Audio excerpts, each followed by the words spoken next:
Terry, I have a question about the Oklahoma plan that's been talked about, and Insure Oklahoma. You got a one-year extension on that program.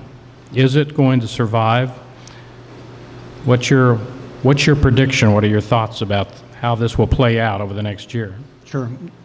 Great question. And many people may not be aware, Oklahoma actually developed a plan through the Medicaid agency called Insure Oklahoma that insures about 30,000 individuals now.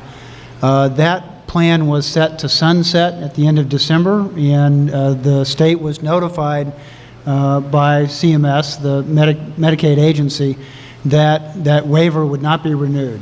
And in part, the belief at that time was, on the part of CMS, was that everyone would be covered, and you wouldn't need that. But as the systems have evolved and changed over time, we know that a large number of states, about half states, actually are not expanding Medicaid. Oklahoma is one of those states that's not expanding Medicaid. Then it took that option off the table. Those individuals indeed would not be. So the governor has fought very hard to get a one-year extension for Insure Oklahoma. It's a fantastic program that has very, very popular in the state.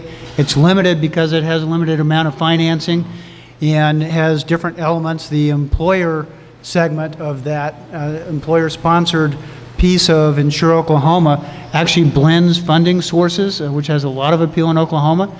So you have state and federal resources provide about 60% of the funding for that coverage.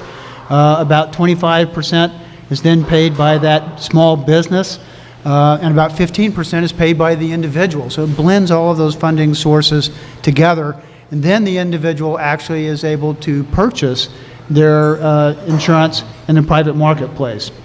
So it's not purchasing that through the Medicaid program. It's actually doing that in the private marketplace, and it's been very, very popular. Any chance? There were multiple messages coming from the administration that this program would not survive beyond December 31st. The governor had direct conversations with the president. She had direct conversations with Secretary Sebelius, really helping to educate those individuals about the importance of this program and the qualities that it brings to the state. And CMS agreed recently that they would extend that for 1 year.